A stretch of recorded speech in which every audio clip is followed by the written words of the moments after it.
Assalamualaikum warahmatullahi wabarakatuh. Selamat pagi kepada Bapak dosen dan juga teman-teman sekalian. Pada kesempatan hari ini, saya akan menjelaskan materi dari bab 7 dari buku Makroekonomi karya N. Gregory Mankiw edisi 6. Dengan judul Pertumbuhan Ekonomi 1, Akumulasi Modal dan Pertumbuhan Populasi.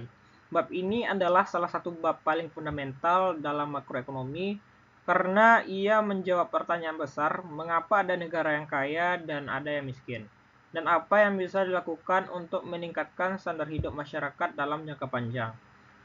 Saya harap presentasi ini bisa memberikan pemahaman yang jelas dan mudah dipahami.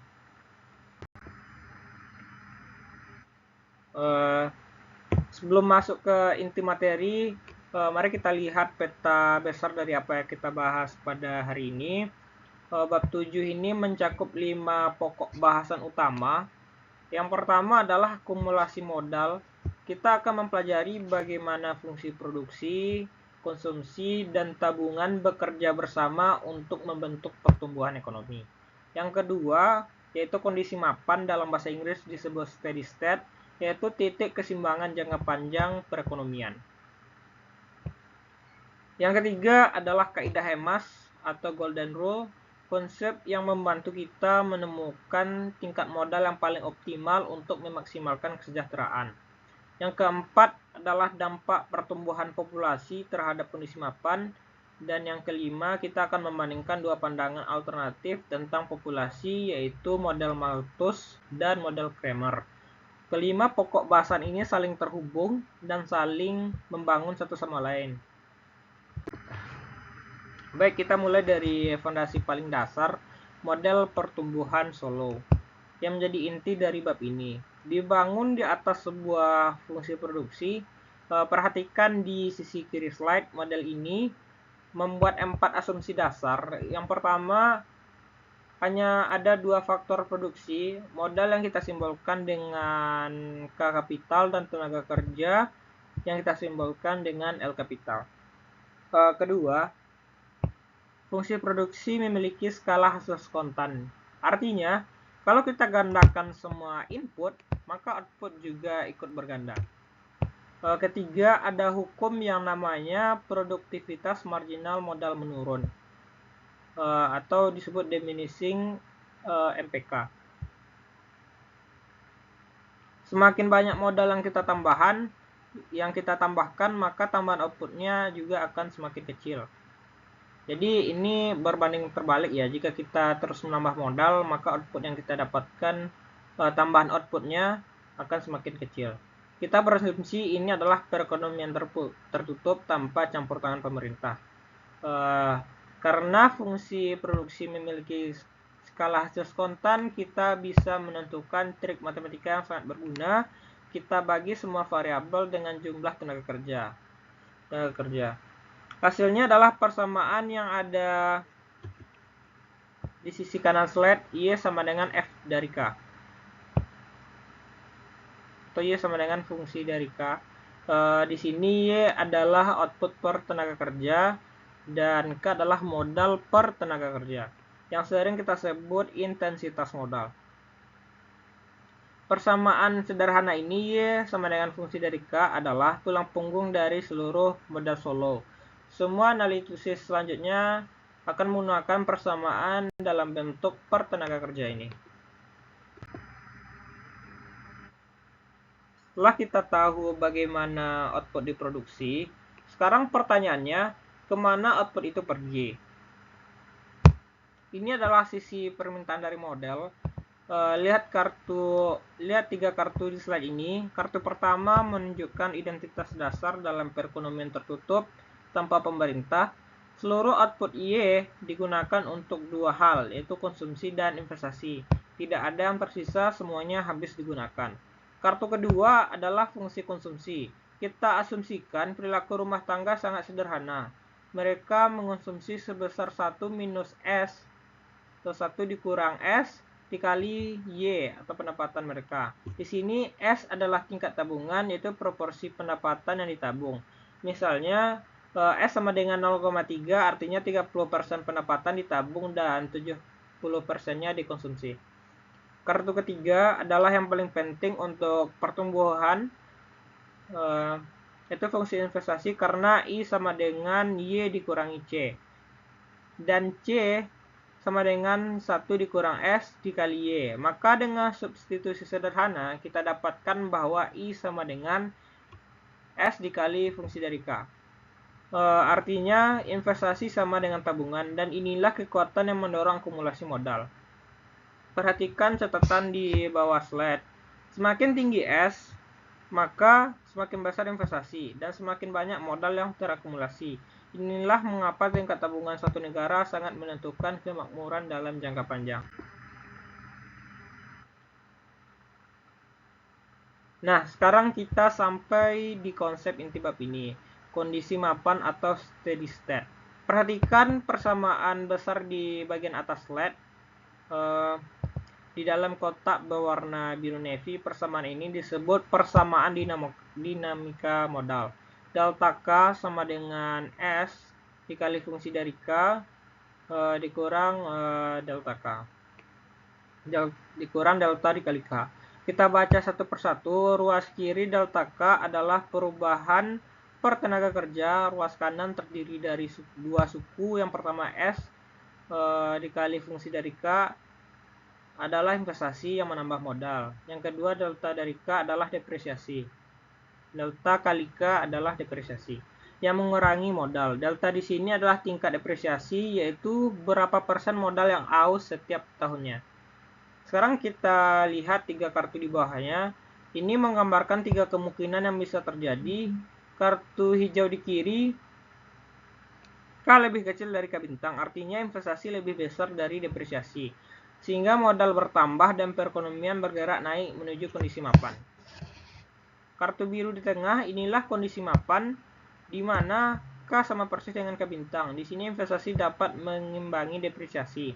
Modal tidak bertambah, tidak berkurang, perekonomian stabil. Kondisi ini secara matematis terjadi ketika S kali F fungsi dari K bintang sama dengan delta K. Sama dengan delta K bintang. Kartu merah di kanan, kalau K lebih besar dari K bintang, depresiasi melebihi investasi. Modal berkurang dan perekonomian bergerak turun menuju kondisi mapan. Intinya, dari manapun perekonomian memulai, ia akan selalu bergerak menuju K bintang. Itulah mengapa kondisi mapan disebut sebagai keseimbangan yang stabil. Mari kita hitung bersama supaya lebih konkret. Mari kita lihat contoh numerik. Kita gunakan fungsi produksi, fungsi akar dari K dengan tingkat tabungan S sama dengan 0,3 dan tingkat depresiasi delta sama dengan 0,1. Langkah pertama kita tuliskan kondisi mapan. S kali F fungsi dari K, S dikali F fungsi dari K bintang sama dengan delta dikali K bintang. Kita substitusikan nilainya, yaitu 0,3 dikali akar K bintang sama dengan 0,1 dikali K bintang. Langkah kedua kita sederhanakan. Kita bagi kedua ruas dengan K bintang, atau ekuivalenti bagi kedua ruas dengan akar K bintang. Kita dapatkan 0,3 dibagi 0,1 sama dengan K bintang dibagi akar K bintang, sehingga didapatkan nilainya 3 sama dengan akar K bintang. Untuk langkah ketiga, kita kuadratkan kedua ruas. K bintang sama dengan 3 kuadrat, yaitu 9. Nah, dari K bintang sama dengan 9, kita bisa hitung semua variabel kondisi mapan lainnya. Output per tenaga kerja investasi I bintang sama dengan 0,3 dikali 3, yaitu 0,9. Dan konsumsi C bintang sama dengan 3 dikurangi 0,9, yaitu 2,1. Semua ini tersaji dalam tabel hasil pembagian di bawah slide. Angka-angka ini adalah gambaran keseimbangan jangka panjang perekonomian tersebut. Kalau tingkat tabungan dinaikkan, semua angka ini akan berubah, dan itulah yang akan kita bahas selanjutnya.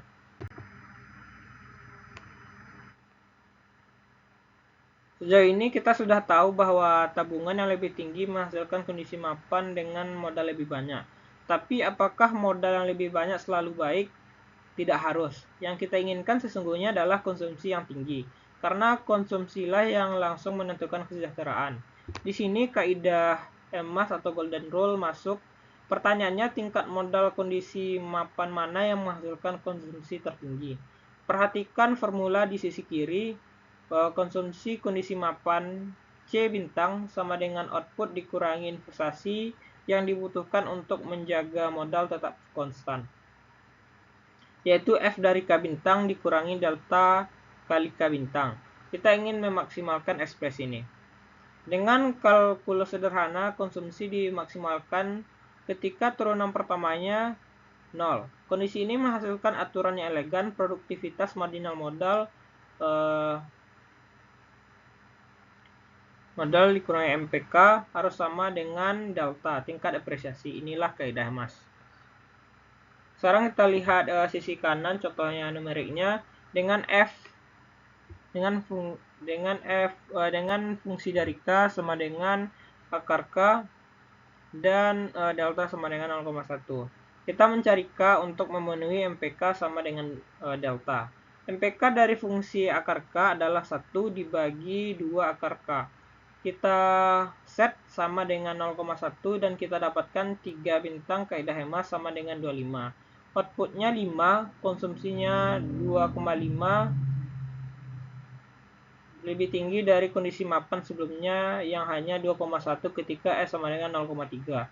Untuk mencapai K bintang, kaidah emas ini dibutuhkan tingkat tabungan S sebesar 50%. Mengetahui di mana kaidah emas berada di satu hal, bagaimana cara mencapainya adalah hal lain. Ada dua skenario yang mungkin terjadi dan keduanya menimbulkan implikasi kebijakan yang berbeda. Skenario pertama di kartu hijau kiri, bagaimana kalau perekonomian saat ini memiliki terlalu banyak modal. K bintang di atas, K bintang kaidah emas.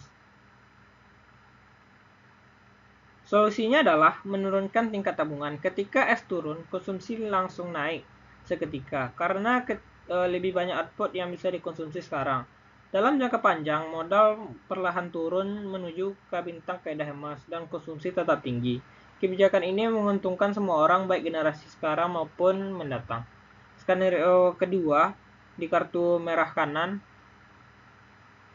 bagaimana kalau perekonomian memiliki terlalu sedikit modal? K bintang di bawah K bintang kaidah emas. Di sini kita harus menaikkan tingkat tabungan, tapi ada harganya. Konsumsi langsung turun karena lebih banyak output yang harus ditabung selama masa transisi ini. Generasi saat ini harus berkorban, baru di masa depan ketika modal sudah cukup terakumulasi, konsumsi akan pulih dan akhirnya melampaui level semula. Pertanyaan di bawah slide merangkum dilema ini dengan tepat. Apakah generasi saat ini rela berkorban untuk kesejahteraan generasi mendatang? Ini bukan pertanyaan ekonomi semata, tapi juga pertanyaan etika lintas generasi yang tidak ada jawaban mudahnya. Memasukkan faktor populasi. Kita sekarang memperluas modal Solo dengan memasukkan satu faktor penting yang selama ini kita abaikan, yaitu pertumbuhan populasi. Misalkan populasi dan angkatan kerja tumbuh pada laju konstan N, pertumbuhan ini menambah kompleksitas baru bahkan tanpa depresiasi sekalipun. Kalau populasi bertumbuh lebih cepat dari stok modal, maka modal per tenaga kerja K akan menurun. Bayangkan ada lebih banyak pekerja, tapi jumlah mesin tidak bertambah. Maka setiap pekerja bekerja dengan mesin lebih sedikit. Karena itulah persamaan dinamika modal yang diperluas menjadi seperti yang ada di kotak besar.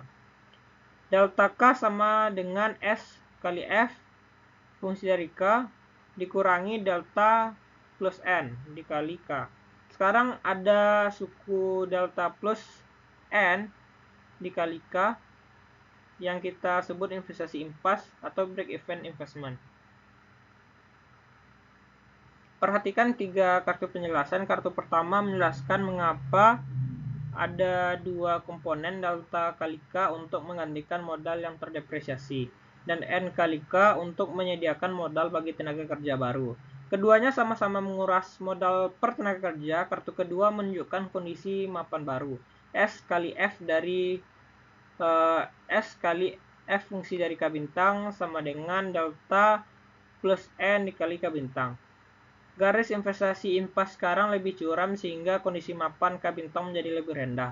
Dan kartu ketiga menegaskan dampaknya pertumbuhan populasi N yang lebih tinggi menurunkan modal per tenaga kerja dan output per tenaga kerja. Artinya, standar hidup per kapita lebih rendah, namun total GDP tumbuh lebih cepat.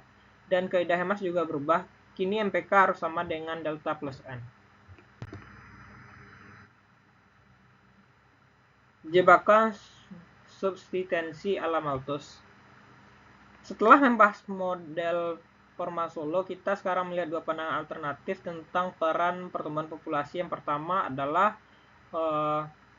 model Malthusian, dikembangkan oleh Thomas Robert Malthus pada tahun 1798. Kutipan di bagian atas slide merangkum pandangan Malthus dengan sangat baik. Populasi selalu bertambah hingga dibatasi oleh sarana penghidupan. Argumennya sederhana tapi suram. Produksi pangan hanya bisa tumbuh secara aritmatika 1, 2, 3, 4 karena keterbatasan lahan. Tapi populasi tumbuh secara geometris 1, 2, 4, 8 ketika kondisi hidup membaik. Akibatnya, setiap kali standar hidup naik, populasi ikut meningkat. Dan pada akhirnya, menaikkan standar hidup kembali ke level subsistensi. Inilah yang disebut jebakan Malthus. Tapi apakah Malthus terbukti benar? Lihat kartu merah yang ada di kanan. Ramalan Malthus terbukti sangat meleset untuk negara-negara maju. Alasannya sederhana. Malthus tidak memperhitungkan kekuatan kemajuan teknologi. Revolusi industri meledakkan produktivitas. Revolusi hijau di abad ke-20 memungkinkan pangan diproduksi jauh lebih banyak dari lahan yang sama. Dan ternyata seiring meningkatnya kekayaan, orang justru memilih punya lebih sedikit anak, fenomena yang kita kenal sebagai transisi demografis.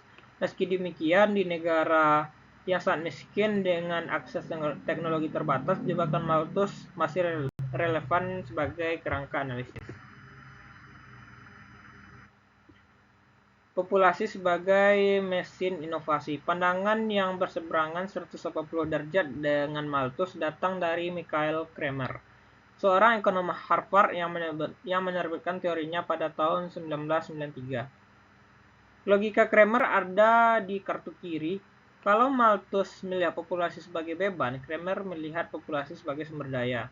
Lebih banyak orang berarti lebih banyak penemu, ilmuwan, dan inovator potensial.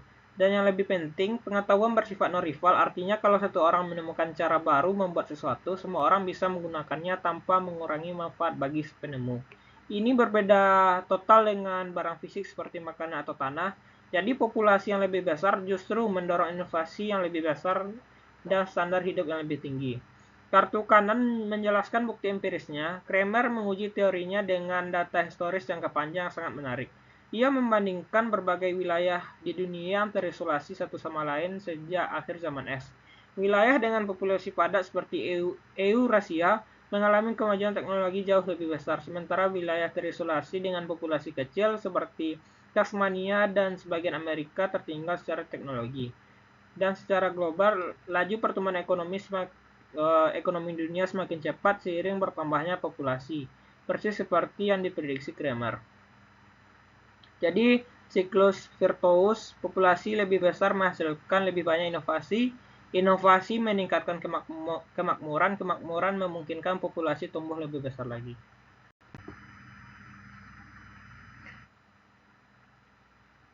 Slide ini merangkum perbedaan mendasar antara dua model yang baru kita bahas dalam bentuk tabel perbandingan. Lihat baris pertama, keduanya sepakat bahwa populasi lebih besar itu penting. Tapi kesimpulannya bertolak belakang. Malthus bilang populasi besar menurunkan standar hidup karena tekanan pada sumber daya alam yang terbatas. Kramer bilang sebaliknya, populasi besar justru meningkatkan standar hidup karena menghasilkan lebih banyak inovasi. Perbedaan kuncinya ada pada asumsi tentang teknologi. Malthus mengasumsikan teknologi tumbuh lambat dan linear. hampir tidak ada dalam model aslinya. Kramer menempatkan teknologi sebagai variabel endogen yang dipacu oleh jumlah penemu, yang otomatis bertambah seiring pertumbuhan populasi. Akibatnya prediksi jangka panjang keduanya sangat berbeda. Malthus memprediksi jebakan substitusi yang permanen, Kramer memprediksi pertumbuhan yang semakin cepat seiring waktu. Dan bukti empiris yang lebih mendukung siapa? Untuk periode sebelum revolusi industri dan untuk negara-negara sangat miskin saat ini, Malthus masih relevan. Tapi untuk dunia modern secara keseluruhan, data jauh mendukung pandangan Kramer. Kita sudah menempuh perjalanan cukup panjang pada hari ini. Mari kita rangkum 5 poin utama yang harus kita bawa pulang dari bab 7 ini.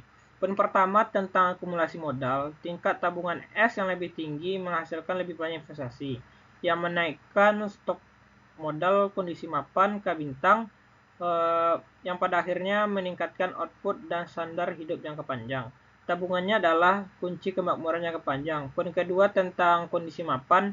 Ini adalah titik keseimbangan di mana delta K sama dengan 0, yaitu ketika S kali F fungsi K bintang sama dengan delta kali K bintang. Yang menakjubkan, perekonomian secara alami akan bergerak maju menuju titik ini dari posisi awal manapun. Poin ketiga tentang keadaan hemat, konsumsi jangka panjang dimaksimalkan ketika MPK sama dengan delta atau MPK sama dengan delta plus N. Jika ada pertumbuhan populasi, ini memberikan target kebijakan konkret. Dan yang poin keempat tentang pertumbuhan populasi. N yang lebih tinggi menurunkan modal dan output per tenaga kerja dalam kondisi mapan, sehingga standar hidup per kapita menurun. Meski begitu, total GDP tumbuh lebih cepat. Dan poin kelima tentang perdebatan populasi. Malthus melihat populasi sebagai ancaman, Kramer melihatnya sebagai peluang inovasi. Keduanya mengandung kebenaran parsial tergantung konteks dan periode. Mungkin demikianlah presentasi dari saya mengenai bab 7 pertumbuhan ekonomi 1. Maaf jika ada penyampaian saya yang kurang tepat.